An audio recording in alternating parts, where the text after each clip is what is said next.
Hello, ladies and gentlemen. It's your favorite paranormal investigator. My name is Tim Sudano. This is Paranormal Insight, and today we have on the show my paranormal partner in S.C.A.R.I, Miss JJRose777. Let me bring her on. JJ, how's it going? Hello, Tim. Hello, lovely beings. Hello, everybody, and welcome to the chat. We got Jackie C and Grandmother Herbs, excuse me, in the chat so far. Others will be joining us shortly. Welcome to the show, everyone. Today, we're going to discuss a case that is ongoing to one degree or another, but they had a very, interesting case, I think. I think it was one of the more interesting cases we've been on. And it reminded me of a case that we had before JJ joined the team. And it's the one that took place in the Saratoga area, where there was this haunted condominium. I think we told you about this, JJ. Haunted condominium. It had everything, poltergeist activity, full body apparitions. I can't talk live, but that's okay. And all kinds of other spiritual activity happening in the house. This kind of reminded me of that. And let's share with everybody real quick hey, Rosemary is here. Woohoo! Welcome to the show, Rosemary. And let's briefly share that piece of video. This is just one iteration. I want you to watch the area over by the stove kind of in the back. You can see something flying off here in a little bit. And this is when we knew they had something. So watch that very carefully in the back. It'll happen at any old moment now. Dun, dun, dun, dun, dun. Oh, sorry, I can't sing that song. That's right. It's copywritten. Watch very carefully. You're going to start seeing the foil move on top of the stove back there. And I don't know if you guys can see my cursor. Probably not. That's back there. And it'll happen soon, I promise. I promise. Is it even playing? Is it even playing? Let's see. I may have goofed. Love it. It's just a still of a. It's just a still. Nice. Okay. That was fun. Well, wasn't that thrilling, everybody? It was, yeah, super thrilling. Absolutely. So, okay. Let me see if I can, as we talk about it. But, and Sheila is on with us. Welcome. And Chucky Danger's here too. Hey guys, welcome to the show. But as if I ever get the thing up, you will see that it sits there for a bit and then the foil starts to rise up. And then the spatula, boom, flops on the floor all by itself. Zero manipulation. We did investigate that. The residents investigated that as well because they didn't know what the heck was going on. And they thought someone was playing a joke, but that wasn't the only occurrence they had. They also had a chair that just kind of bucked like a horse all on its own. And there was no one around. Not really. Yeah. It was, I think it's interesting for you to let other people know, like, what happens when we get a case. I think that would be good to share. So, like, you got the initial, was it a call or a text? It was a text initially. And what we did was get a, yeah, here we go. I'll just see if I can manipulate it a little bit. There we go. Okay, so I got a text, and this is one of the video files that was attached. We're going to try this again, ladies and gentlemen. It should go up. You'll watch the foil move, and then blap, there goes the spatula, which is cool.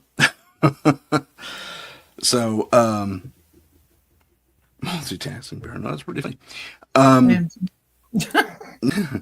But I mean, and then the chair also moved. But when we get a call, a case, typically, it's a Q&A. But since this is over text almost exclusively, I guess she communicates better in that way versus talking on the phone. That's fine. I conducted, we got some information about what's going on, how long it's been happening. We got the 2 examples of what they're experiencing. And that's just the physical stuff. Ladies and gentlemen, it's your... Are you having fun over there? Okay, so I'm trying to join the chat and it's making me do all these crazy login things. And so I was like, you know what, fine. I'm just going to pull up another bra. I'm so sorry, Tim. That's okay. At least it was me. It was show related. But so anyway, we talk on the chat a little bit.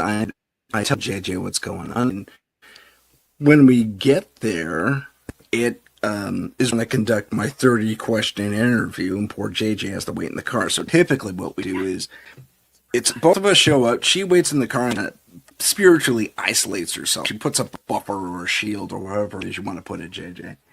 And I go in, I do the Q&A, and I inspect the different areas of interest with the camera. And that was basically what happened. And so I asked my 30 questions. It's a long list. And right then it's time for JJ to come in. So we bring her in, and she knows absolutely nothing about the case except for 1 or 2 small bits here and there. And that's kind of how I like to do it. So she comes in as fresh as possible and isn't influenced from anything from the outside. So JJ, I meant to ask you this on the day and I didn't. What were your first impressions as you hit the threshold of this place? Well, it's interesting because you and I had talked when we picked the case up like a week before. And I told you, don't tell me anything. And basically just, here's what I got. And I got that someone with mental illness had dropped something off. It was a visitor, like a friend. And they had dropped something off that was upset in the house. And that more than likely we were going to get some interesting pushback from the people who lived there, even though they wanted us there. It was a weird situation with the info I was getting going into it. So we get there and I walk through the door, and normally we do these at night. There's 1 or 2 people there. This house was very active. There were, I don't know, like 4 or 5, 6 people. Ended up being like 5 or 6 people there. Yeah. Plus so that's dog. A lot of energy already. And, I've been hanging outside, getting to know the neighbors on the bus row. Super fun. So yeah, I walk in and immediately I'm hit.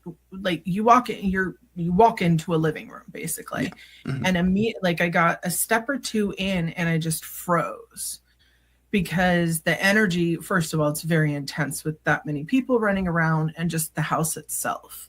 Yeah. And so I said hi basically and said can I please go roam around. Because I needed to get to know the house without all the inhabitants first. Yeah. And there were, because you were following behind me, there were 7 spots that I got before, just on the left-hand side of the house, before we even got over by the people, right? Right. There was a lot. There's a lot going on there. Yeah. Yeah, so we hit all of those, and then we went over by the people. And that was interesting because my first assessments, which I had told you, is this is more the inhabitant related versus property. And it definitely was the case.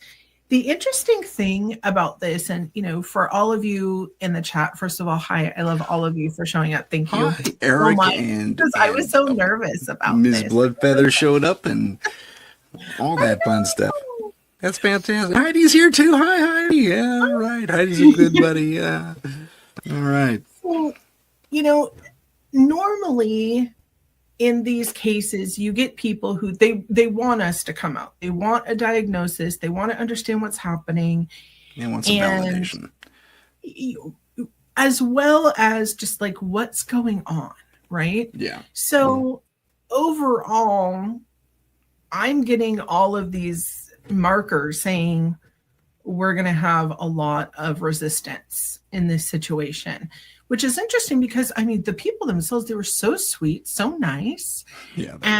They were. Everyone was pleasant and they wanted us. They're very inviting, like go anywhere you want.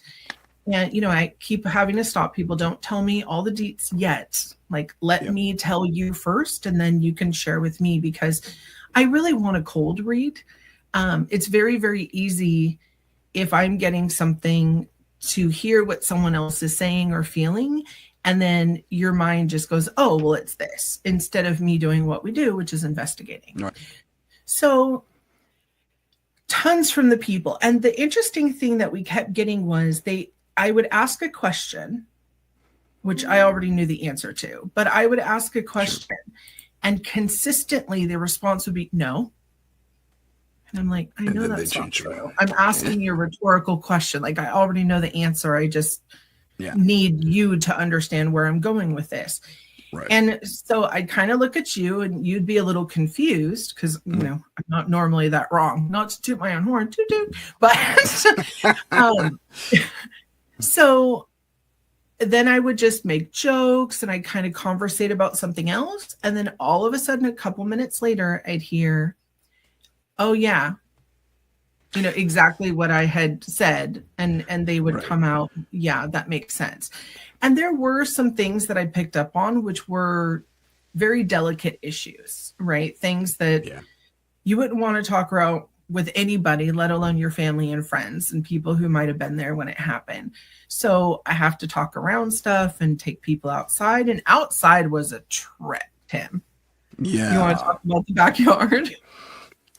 Yeah. So again, following our usual procedure, I do the interview, walk through kind of a baseline situation, grab, you know, the basics of what the place kind of looks like and feels like on film.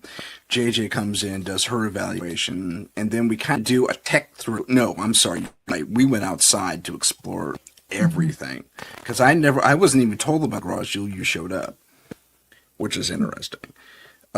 So we all go outside. Oh, tell us about what's going on outside. So the garage, I take that back. I was shown the garage.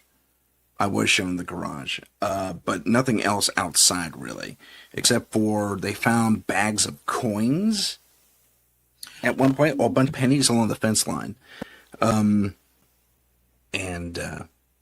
That seemed quasi-ritualistic to me. Because all that copper, I mean, there's something about using copper similar to a salt line in some practices.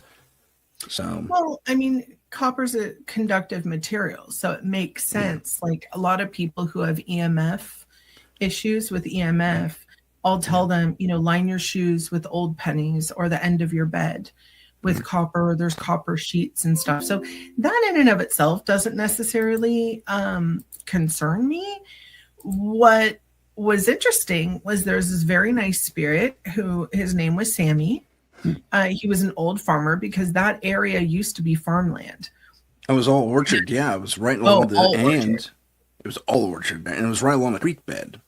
Yes, which we had some wonderful geese come visit when we were outside. Fun. That was fun. Yeah, so I mean, like Sammy was harmless. He hangs around every once in a while. He was a farmer. He lived there. He's very pleasant. I asked him, is there anything in the garage you need to worry about? And he said, no, I think there was something with like a blanket that one of them kept shoving and it would fall. And he said, yeah, I don't like it there. Like it's close to where the heater used to be or something like that. Right. It was a safety issue for Sammy. Yeah. That's Right. And so he, you know, he's like, hey, I'm not doing this to be rude. I'm doing it like, you know, so the place doesn't burn down. Like, oh, good looking out. Thank you. Yeah, for sure. But behind the garage where the back fence was, there was nothing active, but there definitely was a memory of this very gross thing that had like slither crawled over the fence and looked at one of the friends. And he was the one who he was mainly in the bedroom most of the time when we were there, but he would usually pop out. And he made some delicious smelling hamburgers, by the way. Excellent cook. That was fun. Excellent cook. But what was interesting to me is, so we get done with all of that because, there wasn't a ton. I mean, there was someone who had been stabbed towards the front door in the driveway. That was the military man that they had seen, that I had seen. Right. And honestly, like, I've looked, and unfortunately that area at one point in the 80s and 90s had a ton of crime. And you could throw a dart and someone's been stabbed basically on that street. Stab, shot, robbed, mugged. I mean, you name it, it all happened in that area. They kind of semi-gentrified it in the last 10 years. Cleaned up everything. It's a lot safer now. It is. God, back in the day, you didn't really want to be walking down there, let alone driving. Well, I wouldn't even take the case if it was like it was, honestly. So the interesting part was, okay, there's a little bit of that. And so it culminates where we're all outside. All the inhabitants of the house plus us are outside. And Tim is standing to the side with the camera and he's kind of watching the interactions. And I look at the two main people who live there and I say, okay, you have three options. Would you like me to shake everything up and make it super duper active? Would you like me to clear everything? Or would you like me just to tell it to back up or do nothing? Yeah. And Tim immediately looks at me and starts to freak out because I forgot what? You did this. I've never said that before. Yeah, I forgot you did this sometimes. It was on me. That's fine. But the funniest part about it was, as Tim is sitting there having this bleep moment, and he's about to ring me out because he's thinking have you lost your mind? I look at him and I kind of give him the, shh, wait. Yeah. And then we watch their reactions. And the reason I did this is because every time we would ask them questions and they would say no. And then, 5 minutes later, the answer is, yeah, you're right. This did happen. Right. I started to see they don't want it gone in any way, shape, or form. And they basically said as such, the main person who lived there basically said, well, nothing you do is going to change anything. And I said, so you don't have faith? Yeah. And then the younger one who had been, what was it, the Hat Man type of thing that she had been seeing? Yeah, she saw something at the foot of her bed, yeah. I asked her specifically, would you like it gone? Because the entire hour and a half I'd been there so far, she's been telling me how horrible it was and how scary and this and that. And then when I ask, okay, I can make it go away. It's, oh, well, it hasn't done anything in a long time. It's not hurting anybody. That was a weird response. Yeah. Well, and so that's why I took my time and kind of let them talk a little bit. And from there, I'm able to see it's not my business. If someone doesn't want something gone, I'm not going to take it upon myself. It's like going over to someone's house and starting to clean without being asked. Don't do that. Maybe they maybe they're saving that dust bunny for some time later. The cat likes to play with it. Exactly. So in that regard, it was interesting because of the culmination where they didn't want anything to change. But we really did an interesting spirit box session. We had 3 spirit boxes going all at the same time. Mm-hmm. And the spirit boxes were actually answering each other. So they were making full sentences because one would say, and they were saying things. Yes. Right. They were ping-ponging, but they're also saying confirmational things at the exact same time. 2 completely different machines. Yes. And they don't talk to each other. No. And these are apps that don't run on the internet. So they're local, meaning they connect into a radio, but they're not, running on internet, i.e. they're not sitting there listening to you, just coming up with words. So it's fascinating to me, the amount of activity that we had. But I mean, in the end, the culmination was they have gifts and they just need to learn how to control them. Yes. But then there was the jaw dropper, which I'll say it from your lead up. Say one more time. I kind of missed it. I was laughing. The jaw dropper at the end with the family follower. Oh, are you talking about the whole fear cage thing, or are you talking about the well, let me talk about the fear cage thing. Let me get to the end of that part. So first up, before we go there, I want to bring up Jackie's comment here, and she says how interesting it is that energies change between the inside and the outside. And that's very true. We found that to be the case forever, really, since we started doing this. So, yeah, the energies shift radically. And I think there's something to be said for kind of grounding outside as you're being outside. I think that has something to do with it. What do you think?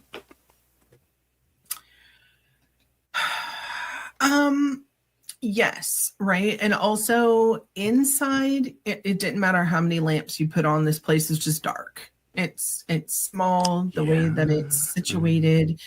It has a lot of shadows. It's interesting. So when we got outside, it was still semi-daylight. And it was like how the light changes everything. You can see all of a sudden. And all of a sudden, no one was freaking out. There's not something lurking in a shadow because there were no shadows. Yeah. That was so great point, Jackie. Thank you. Yeah, excellent point. Okay, so what we typically do is we do a tech through. JJ has this little EMF detector / radiation detector, and we went through all the hot spots in the house, and we found that we're living in, and I don't know who coined the phrase. It could have been Jason Hawes, I'm not sure. But it's a fear box. So all this EMF was running into this house that was built in 1948, and apparently they never updated wiring. So you have uninsulated wiring in, almost 100-year-old house almost. And burning, especially the fuse box. I mean, it was bleeding through the walls, this orb of EMF that was pretty toxic. And then along the sides of the house, they had poles. Still, all their power was real. So all the power was running down into the things and in the house, and it was running alongside the tops of the house. And right where they were seeing things, it was like whatever was happening in there. And the ladies there especially are gifted. We agreed on that. I think it was just kind of bumping up whatever activity they were perceiving, and it's just kind of overclocked their minds in that respect, with regard to that specific talent, I guess you can call it. And that was my assessment anyway. But it was interesting when she says, yeah, well, I'm seeing something here, I'm seeing something there. So we go around with the machine, the detector, and yeah, sure enough, hot spot here, hot spot there. All EMF, burying the needle. They had some weird placements and stuff. Their Wi-Fi is right next to their door, and we walk in. Which is right next to where they sit and watch. Yes, TV. Right. Yeah, it's right next to the couch. So it's buried behind the couch, and we turn a little meter and we said, "See how red that is? That's really bad." So you might want to think about aligning that somewhere else. And I mean, they can't do too much about the wiring. It's like rewire the house. True, but if you think about it, electrical EMF like that is a very easy way, just like water, for energy to come through and manifest, which is why the creek running right by them. Yeah, I mean, they were getting inundated by all kinds of energy. But that's why everything was so visible there. I mean, I was seeing, there was a lot. There were some parts of this that I'm going to dance around just to kind of keep their anonymity, but I had received information when we were inside the house that there was a family member who had an attachment. Right. And that said attachment was a generational attachment. So it got passed down. and that it wasn't passed down to them because his family member was still alive, but that this thing was trying to, and was coming around when this very specific person would show up. Well, what was interesting is the direct sibling of that family member ends up showing up at the house. And so he pops in, he's like, hey, here you have a question. I said, yeah, was so-and-so troubled? And I got that far. And the response was, oh my God, their entire life, like psychiatrist after psychiatrist. And I said, well, what about your grandmother taking them to like a healer? And they said, yeah, they were taken multiple times.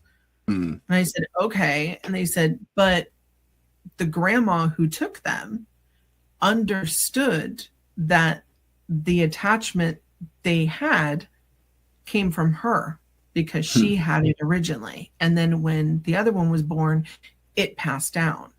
But what ended up happening is this person with the attachment likes it and has really leaned into just being a really mean, awful personality. Apparently, they have redeeming qualities, but everyone I talked to who knew this person was like, yeah, like they're known for being a major bleep word.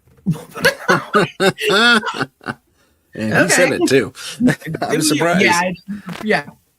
So what was interesting is I thought, okay, I'm going to table that for a little bit. And then when we did the spirit box session, we were in the kitchen during that because we wanted to go inside so we could actually hear, especially with 3 spirit boxes going.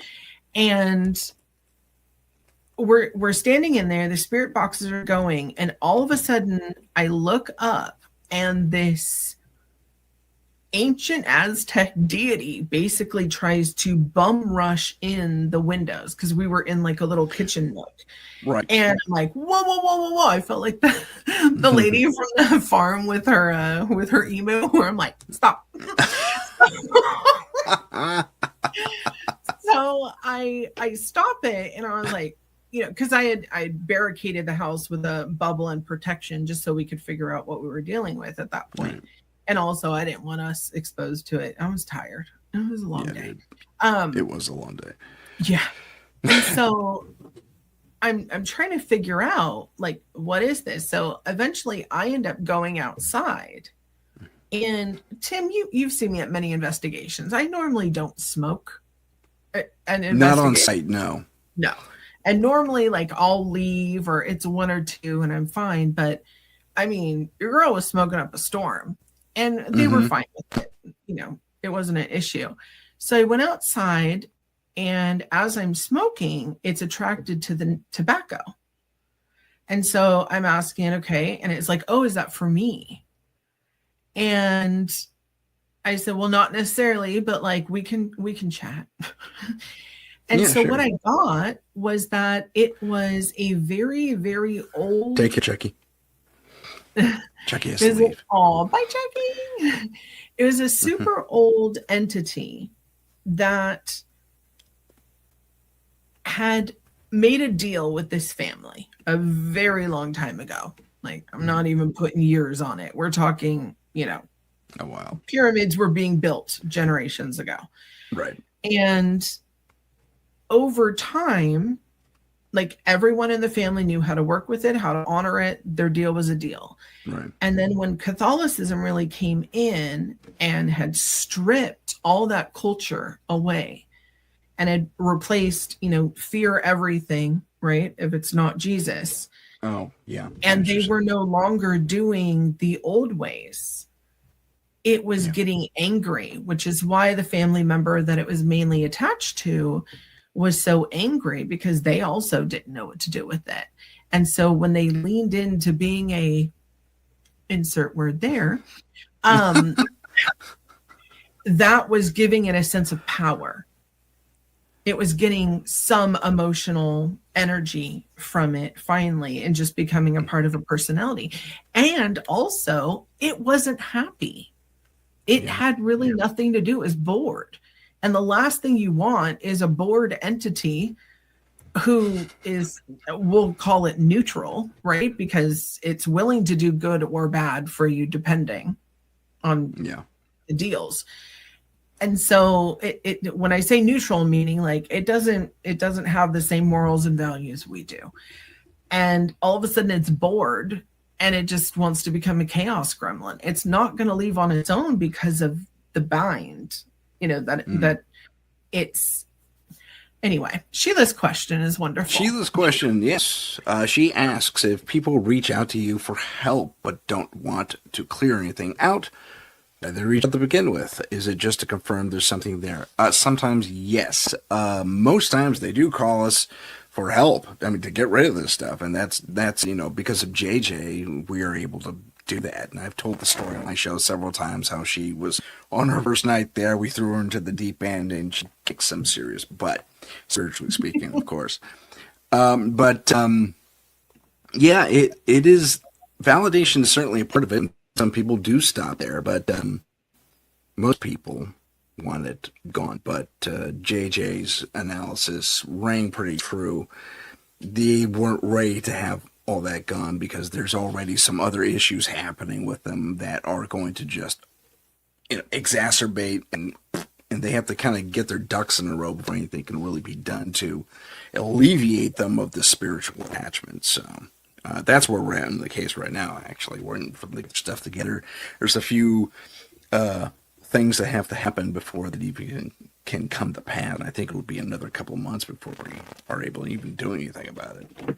Well, and I had tasked one of the family members to prepare a specific meal and to thank this entity for its years of service while it was preparing it.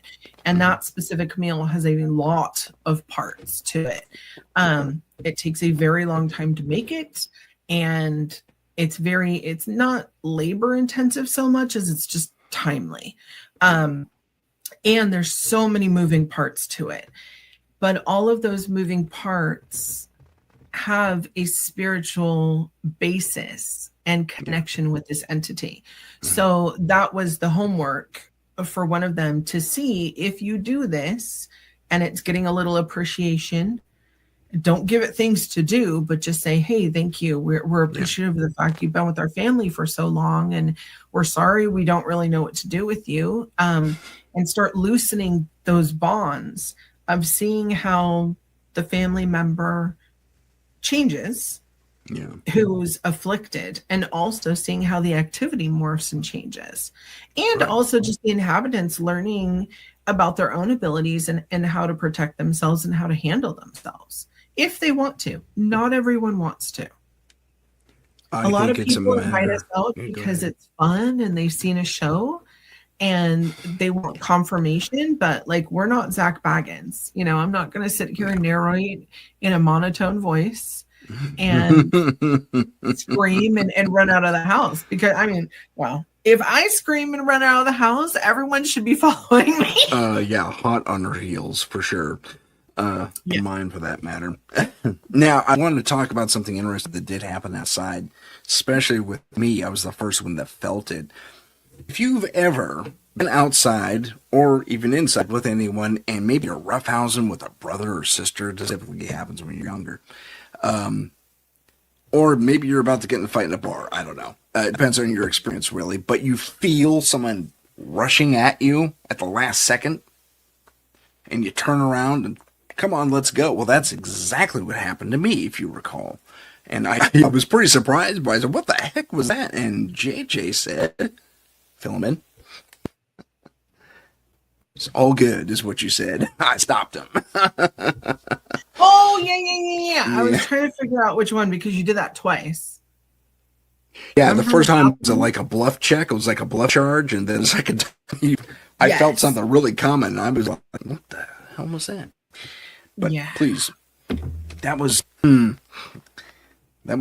definitely ticked something. Now, my question was this the hat guy, or was this the attached spirit to the family?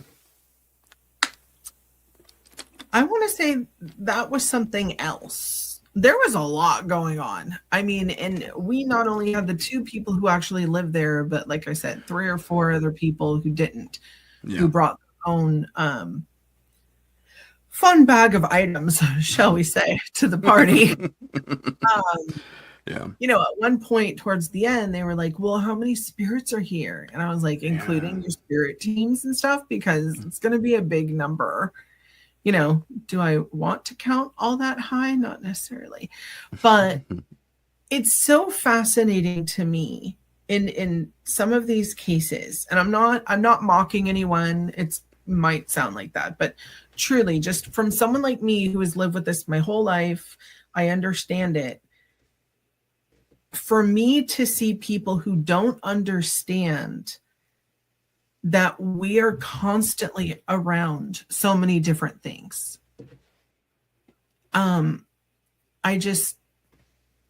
It's mind-boggling, because to me, you know, eventually and soon, when the veil is completely gone and the convergence and the shift happen and we're living with everything around us in full plain sight, I mean, some people are going to evacuate their nether regions. To say the least. Sheila adds something else that happened to me when JJ popped over my house once. I was like, something is rushing at me. Nope, just JJ making sure everything is good. That's interesting. Why don't you fill us in on what that was, if you can? Well, it depends on which time, but I've worked with Sheila a lot. So with Sheila's house, Sheila is extremely sensitive, but she also knows how to mute it. Oh, interesting. If it gets too much for her, she just like puts headphones and blinders on and she lives her merry, happy little life. Oh, the night you opened up, girl. Yeah, Sheila adds. Okay. All right. It was night I opened up is what she was referring to. Go ahead. So Sheila, I hope you don't mind me giving your story, because I love this story. So when I first met Sheila, she reached out to me, very first podcast I was ever on ever, Eric from Uncomfortable Show. Eric's here. Hi, Eric. Hi, Eric. Go ahead. I'm blessed to have all these wonderful friends in here, by the way. So for sure, she emailed me, and she even said in the email, I have no clue. I haven't even listened to the rest of the podcast. Like, I got 15 minutes in. I just need to email you. I kind of don't even know why I'm emailing you. But I'm really not into the spiritual stuff. I really don't want to be, but like, hi. So, okay. So we became friends. We emailed pretty much every day, just light, normal stuff. Like, how's your life? How are the kids? How's the weather? You know, and I laugh because there'll be times that people will reach out to me and they'll be like, I really don't know why I'm reaching out. And I said, that's okay. It'll explain itself in time. And then I just sit and wait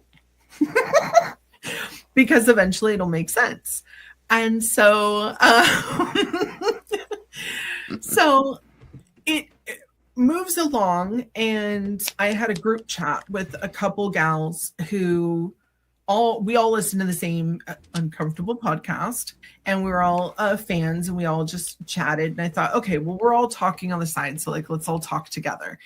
And so one night something was going on where I said, okay, ladies, I need you to use your spiritual gifts and help. And Sheila said, well, I'm willing to participate, but I really don't know what I'm doing. And I said, that's fine. Just jump on in. The water's warm. And she completely and utterly opened up, and not only, you know, kicked major patootie spiritually, but did things naturally that she had no clue how she was even doing it, let alone, I mean, no one was talking her through it. No one, I loved it. She is what I would call like a green spirit worker or a green witch, depending on which term you like or don't. And in her mind, instead of just energy streams, she streams out like plants for protection, for soothing. She can make it rain for soothing change and work with the weather. She has incredible talent. And she also is able to turn it on and turn it off. And so that night when she was working, something started to bum rush her, and she felt it and kind of got freaked for a minute. And I was like, it's fine. Don't even worry about it.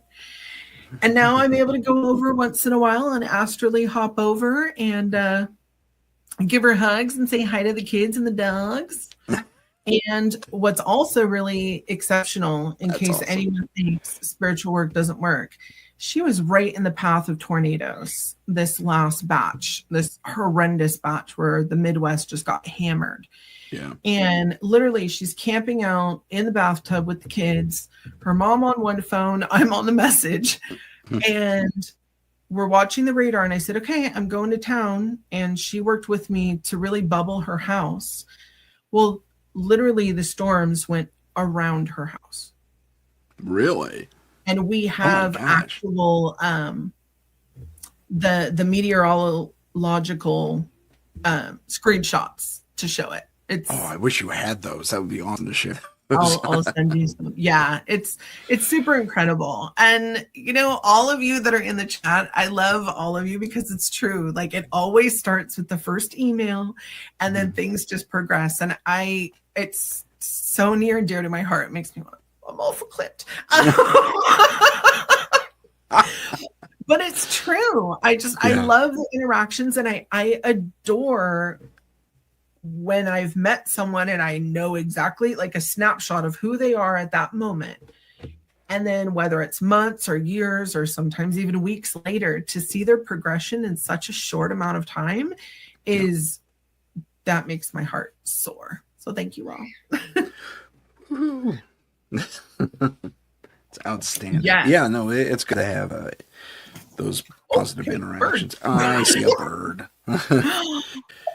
Yes. Hello. You're famous. That's her pet bird. This is my child, Tim. No, excuse me. Child, excuse me. But yeah, back to the case. Yeah, exactly. Went everywhere I knew it would. But yeah, speaking of cases, yes, something fantastic. I was doing a clearing for somewhere else. You were not involved because it was all remote. She's just going to live in my head now. This is how it's working. So I'm doing this case, and I'd heard from everyone involved that there was something in the basement. And so I astrally go down to the basement, and I hear this little scuffling in the corner. And I'm like, okay, what is that? And lo and behold, it was a satyr or a fawn. And it was very, very sweet. So incredibly sweet. He was orphaned, which made me a bit upset. I don't know what she did to my hair. It is what it is. It's fine. No, you're good. And yeah, so extremely interesting. And Dora and Narnia. Sorry, Sheila popped in. I love it. Dora and Narnia down there. You're not wrong. So there's a lot going on in that house too. But yeah, so the cool thing is I've actually been wanting to meet one for a good long while. But he was very, very sweet. It took me about 5 minutes conversing with him to get him to actually like come out and chat with me a little bit. But the really interesting thing is, so when I tell the family towards the end, they were like, well, that's interesting because we always hear someone walking up the stairs after us, and it's very loud, audible footsteps that other people can hear. So it's not just the person walking. It's like everyone in the house can hear it. Well, of course, because he's got hooves, He's loud. So at the end, that's awesome. I introduced him to the lady of the house and told them, you guys are going to be friends. And then at the end, he took me by the hand and took me outside and showed me that he was going to go on a little hunt or journey or whatever. He had like a little bag, I think, to pick berries or something. Huh. Isn't that sweet? That's interesting. Yeah, that's very cool. So he's out. Okay, so is this what you mean by the veil dropping? All these different entities that we used to see all the time in the ancient times are gonna start filtering back in. Now, is this cyclical? Does this happen on a cyclical thing? Because it's just a big long cycle. What's very, very curious. we've all heard about revelations from the Bible, right? People think Christ is coming back and apocalypse and Armageddon, all the things, right? And I'm not negating any of that. But it's interesting how almost all cultures have some sort of end times talk. But it's not necessarily like the world is going to end. And there's something in the Bible when it talks about, Christ will come back like a thief in the night. No one will know the date and time. And it talks about all these different signs associated with it, of that's when it's going to happen. Well, apparently it's happening September of 2025. And so I went back and actually read the verses because there was a person who did a whole talk on it who probably spammed all of you in the chat with that video. And the really, really interesting thing about it, though, is when you listen to it, it's not talking about the end of the world. It's talking about the veil being completely gone and us seeing what we've been coexisting with that we have no clue. And that really is going to be the end to the ego of humanity, because how can we sit here and think, oh, we're so important and we're the only things, when, sorry, buddy, you may think that you're the only one paying rent and living here, but, in reality, you're housing like 1,500 little elves, duendes, and all sorts of wonderful things. So, yeah. So, and Amanda, hello, Amanda. She said this. Oh, hell yeah, I missed that. She's excited for the veil of the wall. That's fantastic. Love it. That's incredibly, and I've been hearing others speak on that too. But will they be tariff jacking? Probably. No. Pause on all tariffs.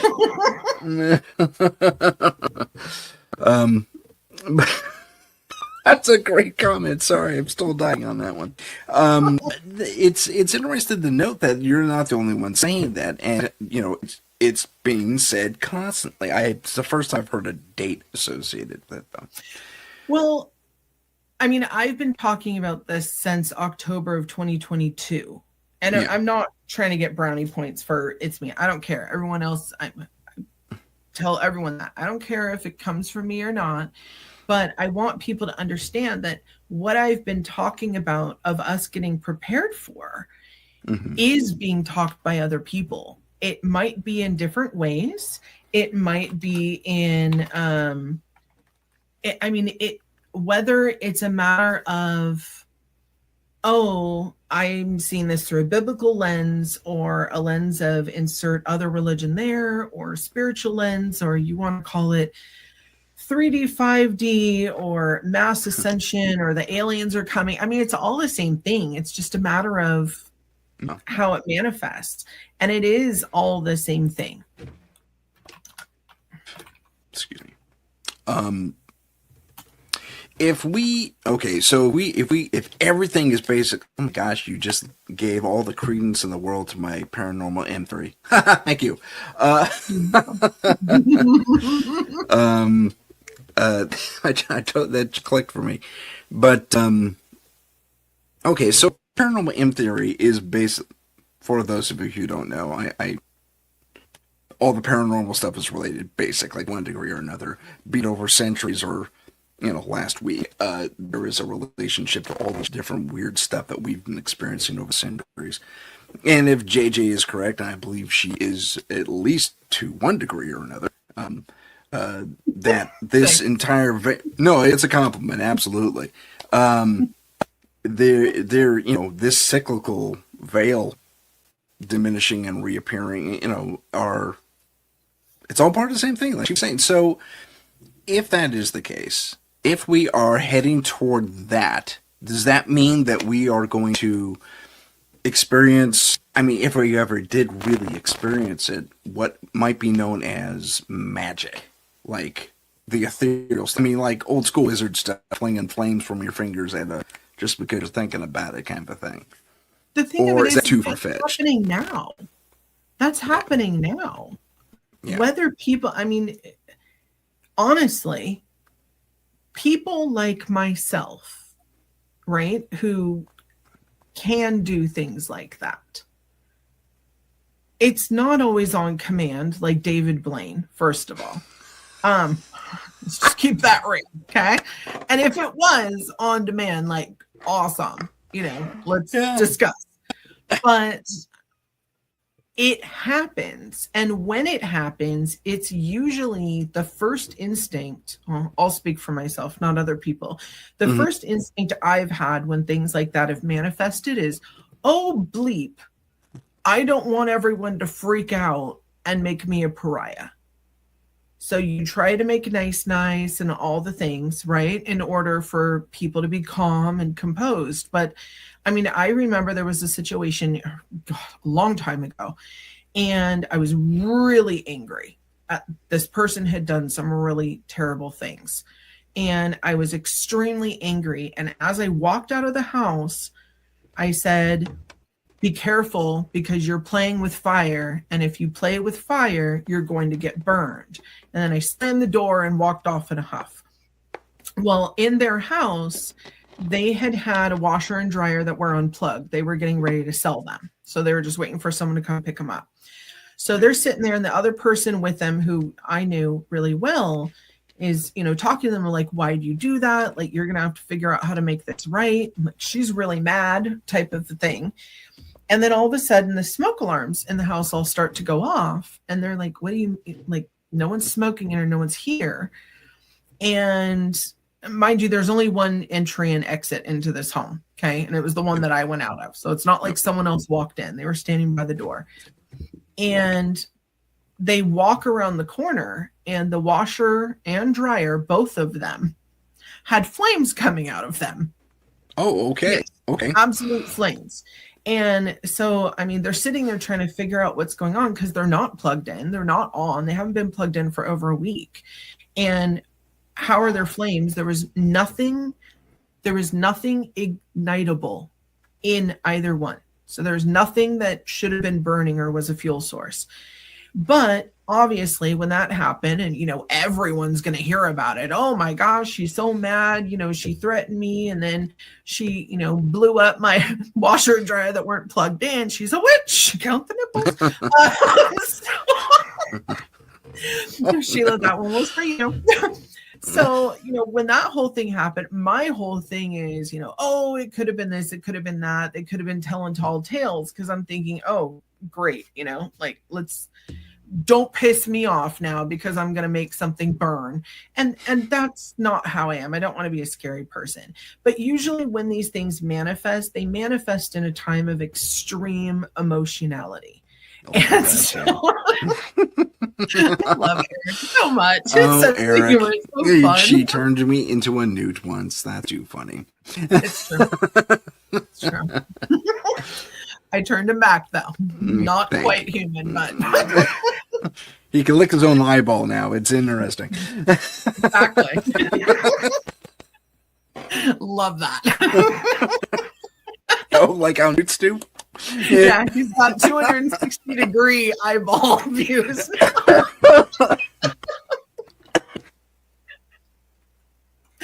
Oh my gosh. Oh, okay, man. Don't kill Tim on his own show. Yeah, Good do to know. not. Yes.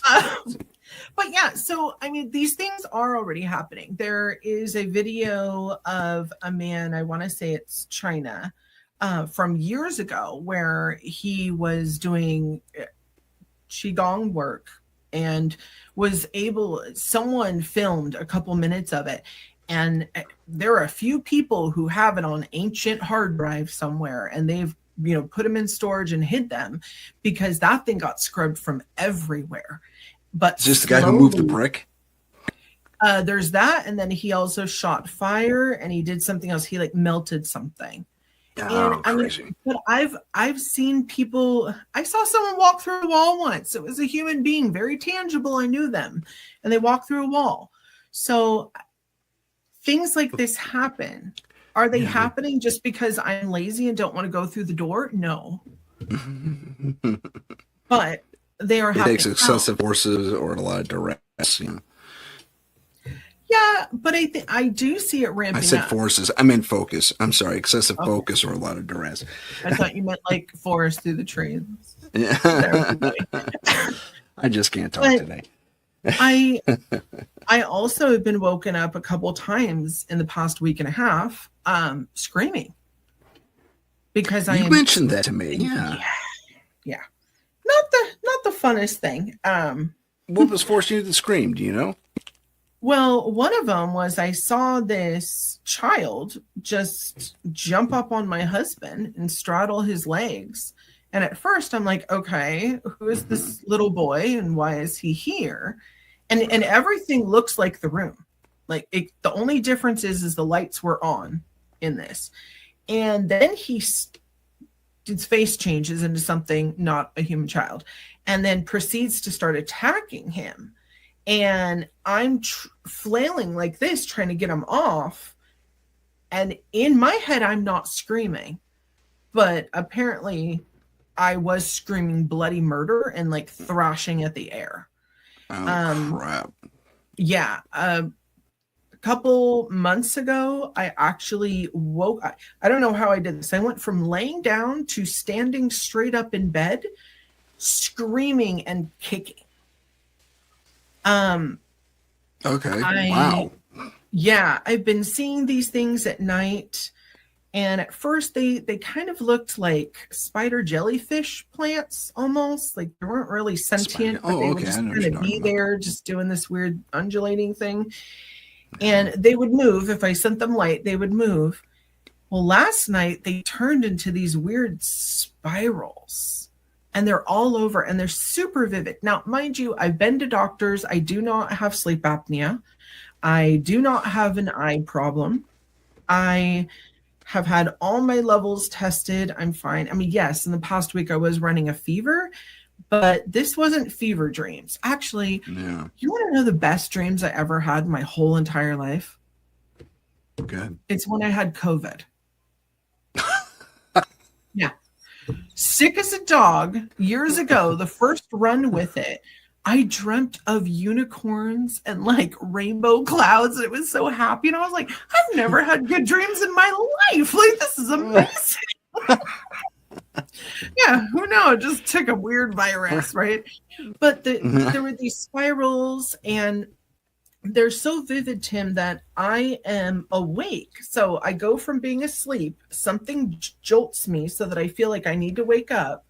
And I look around the room and I am seeing these things 3D all over the room.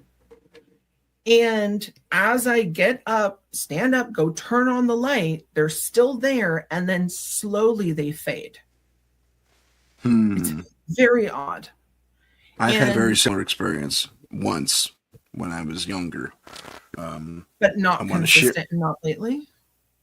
Yes, it lingered. It was such a strange thing. I'm going to put this up from Sheila first, not to take us off topic, but a random thought from Sheila was, what if ghosts are people astral projecting?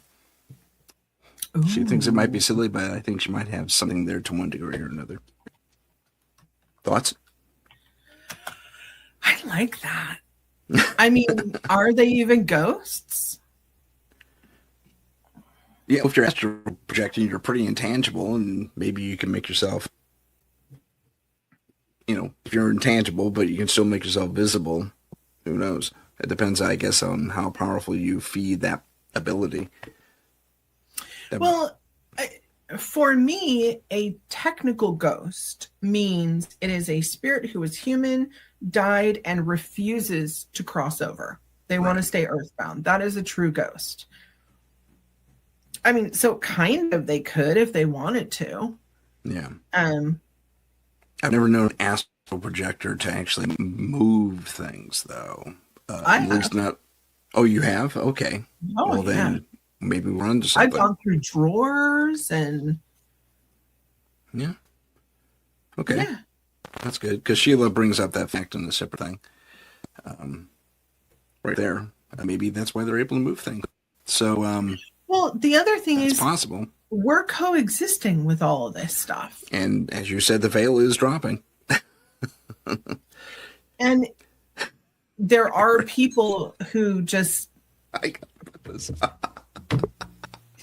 So you're saying, Eric puts it up. So you're saying I could astral project and see someone taking a shower, asking for a friend. If you have the ability to, and you're that kind of a pervert. Yeah, go Lead. ahead. I will be showering in an iron cast lead. Let that bubble As up. will everyone else from now on. I don't know how Yes, practicing technically is. you can, Eric. I have had people actually try to come in while I was sleeping, bathing, all sorts of weird things. Right. Good. Don't times. recommend doing that. I Please personally have a certain set of spells over my home so that if you enter here and you are not given clearance to do so, it is not a pleasant experience. If Jason is still in the chat, he'll love this one. He tried to jump over here once. And I had told him, hey, you need to wait, like, because I have to let you in. And he ends up coming in a little bit early. And then he popped right back out because he was on the toilet for about 2.5 hours after. Oh, good times. Yeah. And then proceeded to tell everyone in my Discord about it. Of like, don't do that. She's not joking. Well, now you have a case in point. Someone to refer to. Yes. Really briefly, everyone, we're going to take a quick station identification and commercial break. We will be back in 80 seconds. See you in a few. This is the United Public Radio Network, 107.7 FM in New Orleans and 105.3 in the Gulf Coast. UPRN talkradio.com. Esoteric programming at its finest. Symbol, the trident, gifted to us by the priests of Troy Xenos centuries ago when one of the first monster hunting teams out of Corinth battled a contingent of Vrykolakas that had infested their temple. After the victory over the monsters, the head priest declared, "You are 3 lances acting as one, not unlike Poseidon's mighty trident of light.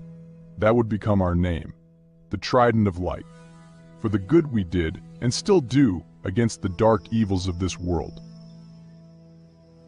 Available at Amazon Books.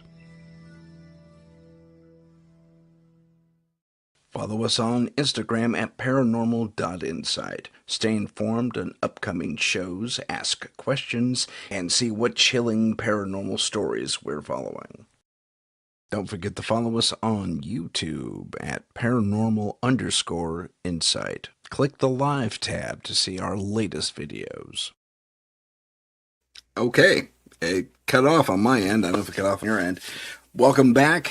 This is Paranormal Insight. We're with my paranormal partner at S.C.A.R.I, JJ Rose. Let us pick up where we left off. Where did we leave off? We left off with, I mean, the chat just went brrr as we were going through this station identification. So I'm just trying to. So I'm just trying to catch up, and it has been. It's just blown up in chat right now. If you're missing the chat right now, you're missing a lot of entertaining stuff, I must say. Most of which I can't repeat on the air. True. Too funny. Yeah. So we were talking. Okay, let's briefly look at. First off, let me tell my little story. I think I told it to you and Eric once when we were on his show, but I don't think I ever told it here on my show. My experience where things were still tangible after I woke up. I was laying in my room. I think I was just out of high school. It was prior to me going into the Air Force, so it was very early 90s. Sorry. And I'm sitting there, and in whether I was dreaming or not, I'm still not sure to this day, because my eyes pop open, and suddenly my room is not my room. Outside my window, there's a blinking red neon sign. Okay. And my room, again, not my room, it's like one of those old school single room apartment kind of deals, everything's kind of compressed. There's the kitchenette, and there's the bathroom, and there's a sink, and yada, yada, yada. And that's where I'm at. And I'm not myself either, because I get up, I'm thirsty, I go to get a glass of water from this sink that isn't in my room normally, and there's a mirror there, and I have longish hair. Back when I had hair, I have longish hair, like the Weapon Milkson style, you know? And I take a drink, and I got a scruffy beard, and I was like, I gotta try and get back to sleep, and I'm like this. I get my hands under the pillow when I lay down, and I can feel the gun there.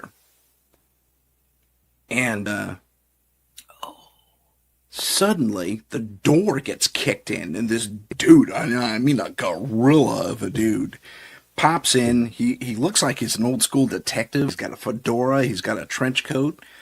Thin little skinny tie. Other than that, he's mostly in shadow. And he reaches like this. Well, I respond, and bap, bap, bap. We both exchange fire. He goes down, slumped to the floor. And then I get up, and I'm holding my gut. And that's kind of where I semi-wake up. The room around me morphs back into my room. And I'm looking at my hand, at my stomach, and I'm holding it.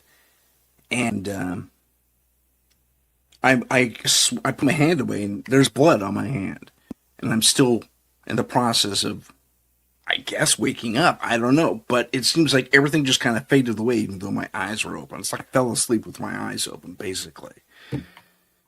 And it just stayed there for a while. Then finally, I'm super scared. I actually get up, go into my bathroom, and I look, and I lift up my shirt, and I make sure I'm okay, and there's nothing there. I go back to my room. Our room is normal. There's no blinking light outside my window, and I don't know what that was. And that's the only time it ever happened. Unfortunately, when I sleep, most of the time I'm not me. So, I call them dreams. They're not dreams, but I'm somewhere else. I'm doing other things. I'm someone else. I've been a man. I haven't been human a lot. I've been other things. It's those odd ones though, where it's a little too close, and you wake up, thinking that something is happening. Right. Yeah. I've had those where I went and looked at my face, or like you were saying, where you're looking because something clearly happened. Yeah. And yet nothing's there.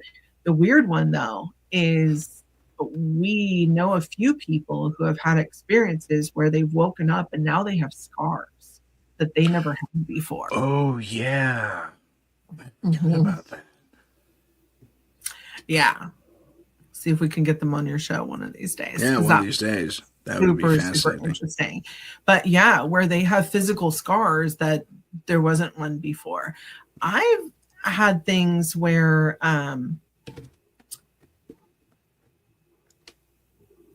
it's, in your experience, it almost feels like you jumped into somebody else or a parallel life. It felt like a parallel life. I was just going to say that. Well, and the thing of it is we're existing here, but we're also existing on multiple levels. And we're not all us in all those levels. We don't look like us, but different levels of it. Mm-hmm. In regards to Heidi was talking about this entity. It was someone who had passed on very suddenly. It sounded like he OD'd. That is a roommate of a neighbor, or was a roommate of a neighbor. And so I had asked her, is he an active or is he a recurring memory? So when it comes to ghosts, people who have passed on, they're active, meaning they are here and they are actively talking with you, doing things, they're current events, right? Right. And then there are memory loops. And those are the ones where you'll hear like, oh, we often see, grandpa walking down the hall, going to the bathroom, like he did every day. He's not interactive. He will not interact with you. You could call out to him. You could say hi. You could walk right through him. It's just like an energetic memory loop. Yeah. That that just persists. It's not active. Whereas active is one that like it will talk with you. It will do EVPs. It will do spirit board sessions. It will do Ouija boards, whatever you do. And all of that is fine. Just make sure that you know how to protect yourself and you know how to close it out as long as you're comfortable with it. Do I recommend people do this by themselves? No. But I also do it by myself in the dark, you know, at night on a full moon because I'm fun. I also watch scary movies by myself in the dark, and then I'm like, why did I do that? Like that was silly. You know? You're kind of a spiritual masochist. You know, but to be honest, compared to some of the things that I've seen in real life, like most of those movies are easy. Yeah, you know? fair point. Like, fair point. They're entertainment to me, but not all of them. Some. It takes a lot to scare me. But yeah. And like Jackie was saying, when people pass away, they often visit her in dreams. And a lot of people get that, to be honest. That happened to me numerous times. Yeah. And I have multiple people in my life who I call them human death detectors. They don't even know who it's going to be, but their behavior significantly changes right before someone's going to die. That happens to my mom sometimes. She's one of those people. Yeah. Mm-hmm. I had her on my show early on, and she talked all about it. Yeah, and the thing with it is, until they understand it and they see the pattern, it's very difficult for them to understand, like, why do I suddenly feel a certain way? Right. So Heidi says, we have a pathway that I see people walk down the hallway and they don't interact, but I'm not sure about him. I don't get a lot from him. I saw him once as a 7-foot tall energy with the white swirl of smoke. I should say. Well, Heidi, honey, if you would like an investigation or me to pop over one day and take a look, she's in Colorado, PS. I can astrally get there. It's much cheaper than gas and flights right now. But yeah. So typically on things like that, just so you guys understand, there are certain things that I can kind of feel into immediately and be like, oh yeah, it's probably this or it's probably that. But in certain instances, especially something like this where it's not your house and it's something you haven't seen all the time, I like to go check it out myself more for the mere fact of it allows me to get a little more information for you and be more direct. Not everything falls into neat boxes. Oh, rarely. Really? Yeah. Rarely. And especially lately, nothing has. Everyone who has come to me lately, oh, I'm sure it's this. Can you check it out? And I check it out. And like I said, I found a fawn or a satyr. Was not expecting that. They thought they had a demon in the basement. Interesting. Fays are very active right now, Heidi, especially when it's spring and fall, depending on what direction of the world that you live in. I deal with a lot of Australians lately. So, but the elementals are wonderful. And honestly, for the most part, they're super duper friendly. And the house fae, I mean, you know me, everything's friendly until it's not. Right. Nice. Yeah, for sure. They're speaking of fae, I want to jump into our other case, the Livermore case, where you experienced a did you say it was a nature spirit? Yes. Okay. You want to talk about that briefly? Yeah, I know I've talked about it on your show before, but so here we are, middle of nowhere, walking up this cow patty lane, basically on a hill. It's a cow path for sure. In the dark. Exactly. Can I pet that dog? No. Although I still will.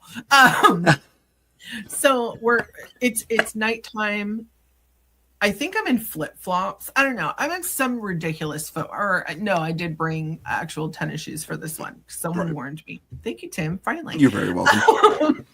So I I'm walking with a group of people and I'm kind of taking the lead. And the person who lived in the house is kind of behind me chatting with somebody else.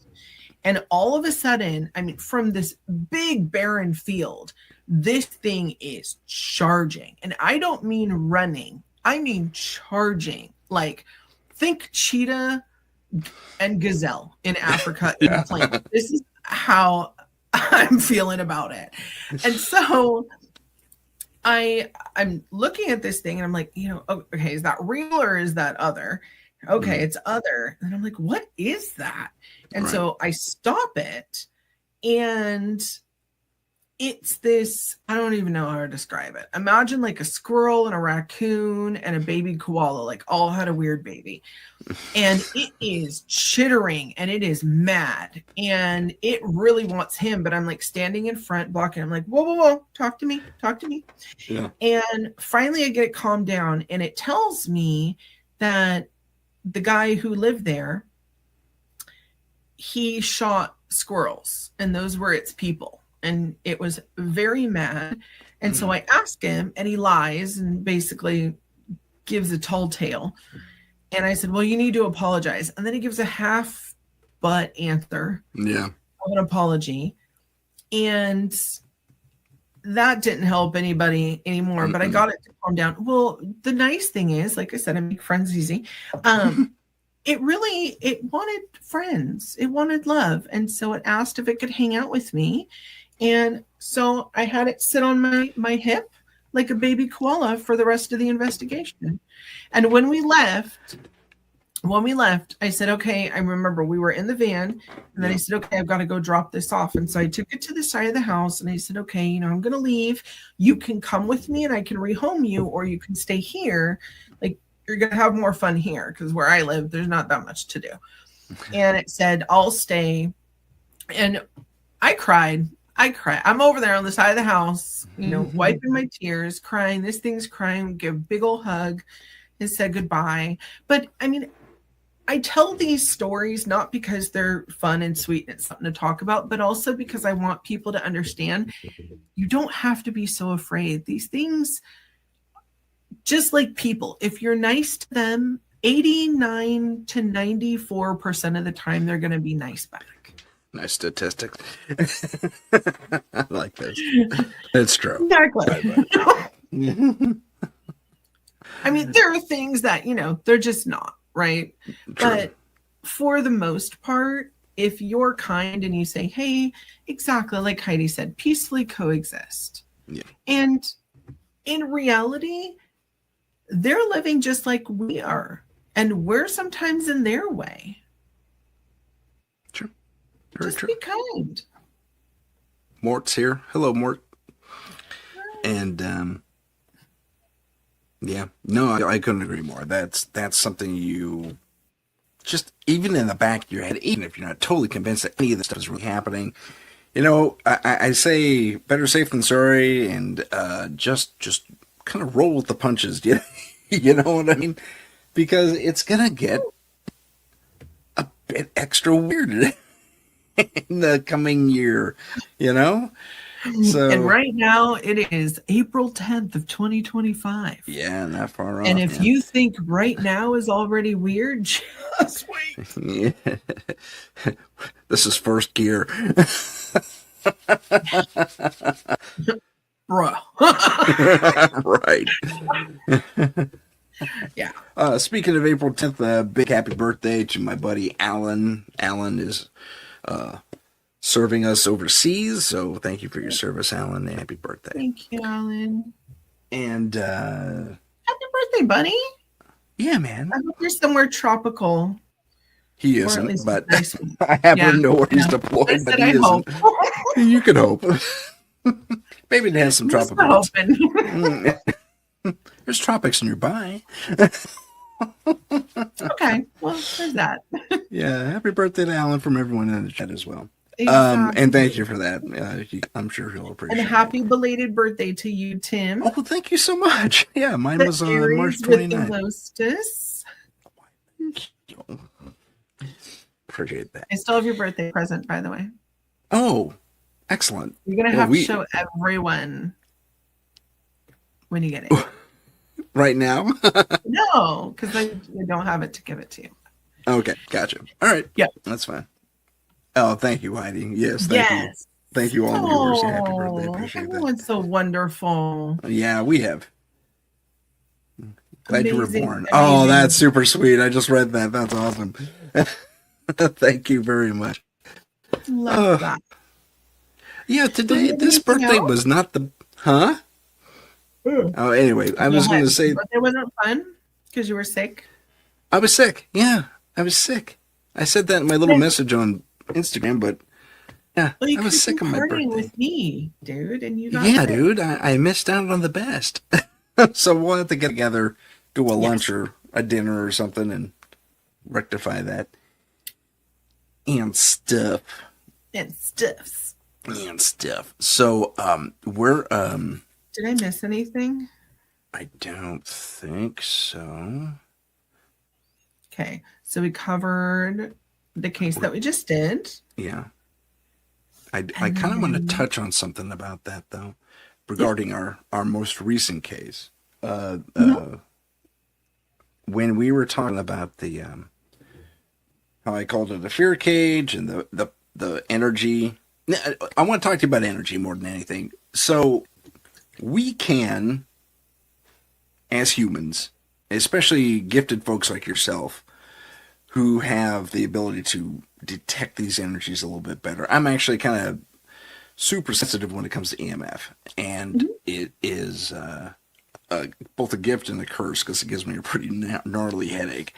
But when are these energies kind of, whether man-made or not, are they universally interchangeable when it comes to like involving the spiritual world and stuff like that? I mean, can you feed off quartz energy versus, direct current from a power line, for example? Or, I mean, what are these entities really feeding off of when it comes to energy? And it's abstract too. We were discussing this on that case, that fear is a big driver, a big consumable source for some of these entities.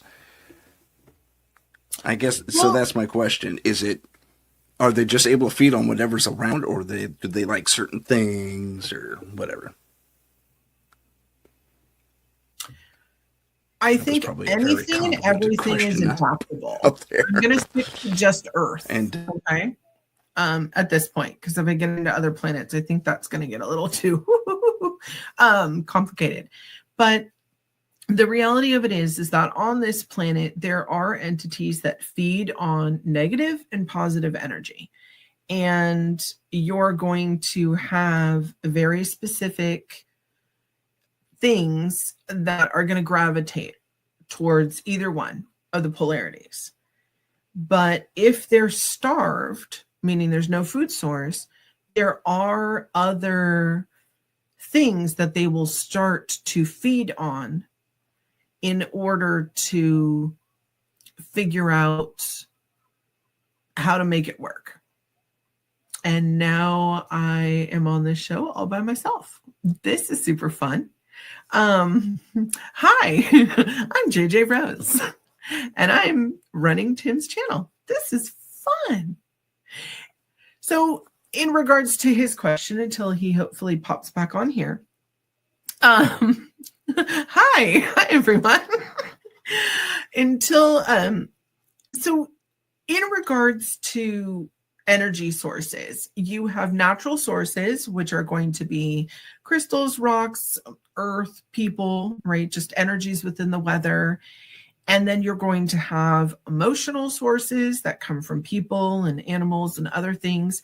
And then you're going to move on a little bit further into things such as, like he was saying, DC current, or things that humans have actually made. And I think everything is adaptable.